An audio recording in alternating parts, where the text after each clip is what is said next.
सामने आपकी पत्नी या उसके परिवार पक्ष के लोग किस ओहदे पर हैं, वो अपने ओहदे का दुरुपयोग करते हुए, मिसयूज करते हुए आपके ऊपर किसी भी तरह की एफआईआर क्यों ना एक बार दर्ज करवाने में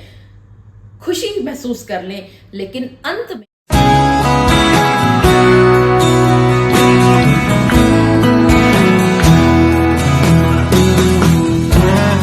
अक्सर आप लोग ये कहा करते हो कि 498A का दुरुपयोग करती हैं पत्नियां, और वो जितने बड़े ओहदे पर होती हैं या उनके परिवार पक्ष के लोग जितने बड़े ओहदे पर होते हैं, उतनी ही मुसीबत आन पड़ती है उस पति को और उसके परिवार के अन्य सदस्यों को। लेकिन मैं हर बार आपको हर एक वीडियो में यही समझाया करती हूँ कि आपको 498A के एफआईआर से बिल्कुल भी नहीं डरना है। अगर आप अच्छी तरह से समझदारी से उसके सारे इंग्रेडिएंट्स को पढ़ेंगे और ये पाएंगे कि वो 498A की परिभाषा के अंतर्गत नहीं आती है एफआईआर, सिर्फ और सिर्फ वो आपके ऊपर दबाव डालने के लिए अगर वो एफआईआर की गई है तो बहुत आराम से वो क्वैश हो सकती है। ठीक इसी तरह का, जी हाँ, आप सभी ने बिल्कुल ठीक समझा, इसी तरह का एक केस पहुंचता है मुंबई हाई कोर्ट में। और आप ये कहा करते हो कि अगर किसी पत्नी ने अपने जज साहब से या पुलिस वाले से अगर थोड़ी सी भी जान पहचान निकाल दी तो उस परिवार को बहुत मुसीबत आती है, जो कि उसके अगेंस्ट है, यानी कि जिनके अगेंस्ट उन्होंने केस किया है उस पत्नी का पति और परिवार के लोग। लेकिन यहां देखिएगा कि एक जज साहिबा ने अपने पति के खिलाफ और अपने ससुराल पक्ष के खिलाफ एक एफआईआर लॉन्च की और उस एफआईआर को रद्द कर दिया गया और ये कहा गया कोर्ट के द्वारा, मुंबई हाई कोर्ट के द्वारा, ये सिर्फ एक मैरिटल डिस्कॉर्ड था। जी हाँ, आप सही ने बिल्कुल ठीक समझा। आज की इस वीडियो में इन्हीं सब छोटी छोटी बातों पर चर्चा करूंगी कि आपको एफआईआर होते ही घबराने की जरूरत नहीं है, बल्कि आपको शांति भाव से उसके इंग्रेडिएंट्स को सेक्शंस के साथ मिला करके देखना है कि असल में क्या हो रहा है। मैं एडवोकेट मोहिनी मोना आप सभी का पुनः स्वागत करती हूं और आप सभी देख रहे हैं आप सभी का पसंदीदा चैनल मोहिनी मोना एडवोकेट। अगर आपने मेरे इस चैनल को अभी तक सब्सक्राइब ना किया हो या आप मेरे इस चैनल के लिए नए हैं तो इसको जल्दी से जल्दी सब्सक्राइब कर दीजिएगा, ताकि आपको इसी तरह के लीगल इंफॉर्मेटिव वीडियोस की नोटिफिकेशन सबसे पहले मिल सके। बॉम्बे हाई कोर्ट ने महिला जज द्वारा पति और ससुराल पक्ष के अन्य लोगों के खिलाफ दायर एफआईआर को रद्द कर दिया और इसको वैवाहिक विवाद बताया। अब देखिए,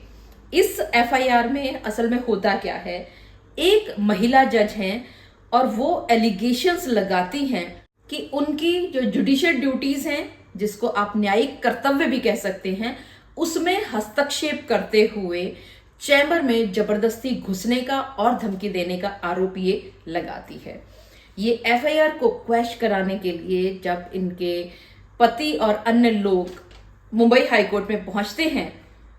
तो वहां पर बेंच का कुछ और ही कहना था। आइए देखते हैं कि असल में होता क्या है इस केस में। थोड़ा सा बैकग्राउंड में चलते हैं। ये महिला जज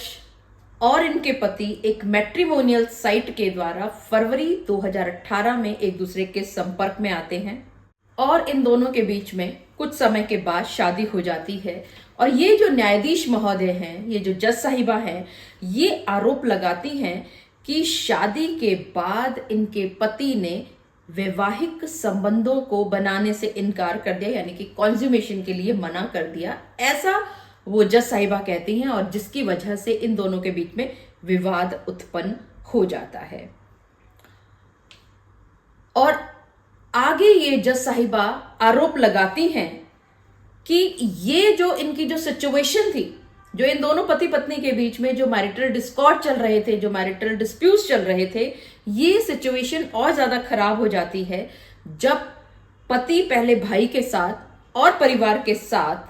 7 जून 2023 को इनके चैम्बर में जबरदस्ती घुसते हैं, धमकी देते हैं, और साथ ही साथ ये जज साहिबा ये भी लांछन लगाती हैं कि ये लोगों के इनके चैम्बर में जबरदस्ती घुसने का असली कारण था कि आपसी सहमति के तलाक पर वो साइन करवाना चाहते थे, जिसकी वजह से इन जज साहिबा को अपनी जुडिशियल ड्यूटीज को निर्वाह करने में परेशानी उत्पन्न होती है, ऐसा ये कहती हैं। और पुलिस जो है 1 अक्टूबर 2018 से लेकर के 7 जून 2023 तक की सभी घटनाओं को कवर करते हुए एक एफआईआर लॉन्च कर देते हैं इनके पति और परिवार के अन्य सदस्यों के खिलाफ, criminal force to deter a public servant from discharge of duties, cruelty and criminal intimidation के इनके आईपीसी के इनके ऊपर सेक्शंस दायर कर दिए जाते हैं और एक एफआईआर दर्ज कर ली जाती है। यहां पर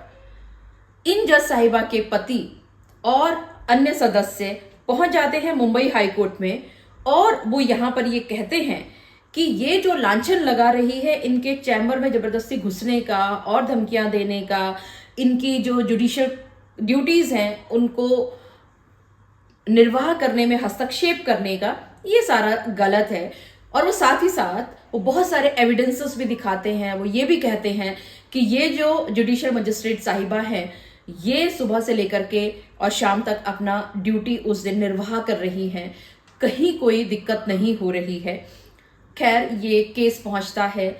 बेंच के पास मुंबई हाई कोर्ट में और यहां पर मुंबई हाई कोर्ट सारे एविडेंसेस को देखती है जो जो प्रोड्यूस किए हैं इस महिला जज के पति ने और उसके परिवार के अन्य सदस्यों ने, और वो ये देखते हैं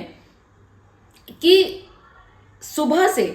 इस महिला जज ने सारे केसेस को लिया है, उनमें बकायदा ऑर्डर्स किए हैं, कहीं पर कोई परेशानी नहीं नजर आ रही है। और यहां पर एक और बात गौरतलब रही जो कि मुंबई हाई कोर्ट ने नोटिस किया स्पेशली,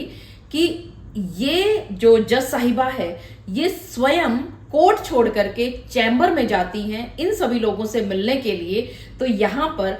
ये बात कहना बहुत गलत है कि ये जबरदस्ती आए हैं और इसके न्यायिक कार्य में बाधा पहुंचा रहे थे। साथ ही साथ मुंबई हाई कोर्ट ने ये भी देखा कि इस जज की और इसके परिवार के अन्य सदस्यों की, यानी कि इनके ससुराल पक्ष के अन्य सदस्यों की और इसके पति के बीच में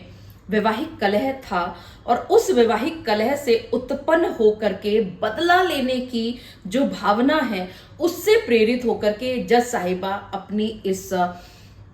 स्पेशल जो इनकी जुडिशियल मजिस्ट्रेट साहिबा की जो कुर्सी है उसका दुरुपयोग ये कर रही थी। और साथ ही साथ मुंबई हाई कोर्ट ने एक और बात कही कि इस तरह के पर्सनल डिस्प्यूट्स में, यानी कि व्यक्तिगत मामलों में,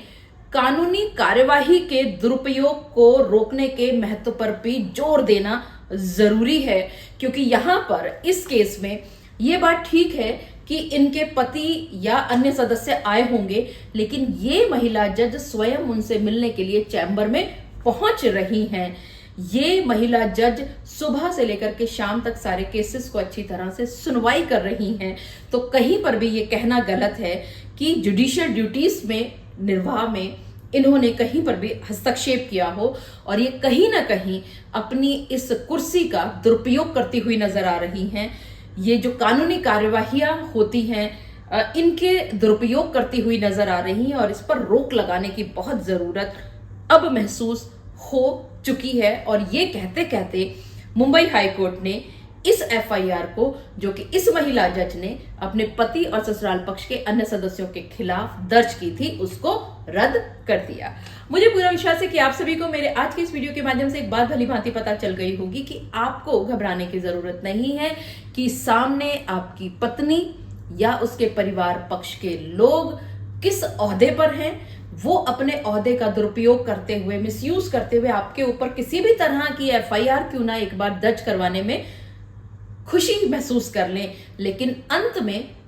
कामयाबी आपको मिलेगी, अंत में जीत आपको ही मिलेगी, क्योंकि आपने आज के इस वीडियो के माध्यम से एक बात देख ली कि अगर जज साहिबा ने अपनी कुर्सी का दुरुपयोग करते हुए एक एफआईआर दर्ज करवा करके खुशी तो जरूर हासिल कर ली थी, लेकिन बहुत थोड़े समय के लिए वो एफआईआर बहुत प्यार से, बहुत आराम से मुंबई हाई कोर्ट ने क्वैश कर दे। मुझे पूरा विश्वास है कि आप सभी को मेरा आज का वीडियो भी बहुत अच्छा लगा होगा। अगर आपको मेरा आज का वीडियो भी अच्छा लगा तो इसको लाइक, शेयर और कमेंट करना ना भूलिएगा। और हाँ, अगर आप मेरे इस चैनल के लिए नए हैं तो इसको जल्दी से जल्दी सब्सक्राइब कर दीजिएगा, ताकि आपको इसी तरह के लीगल इन्फॉर्मेटिव वीडियोस की नोटिफिकेशन सबसे पहले मिल सके। अपना और अपने परिवार का बहुत अच्छी तरह से ध्यान रखिएगा। Thank you, take care, bye bye.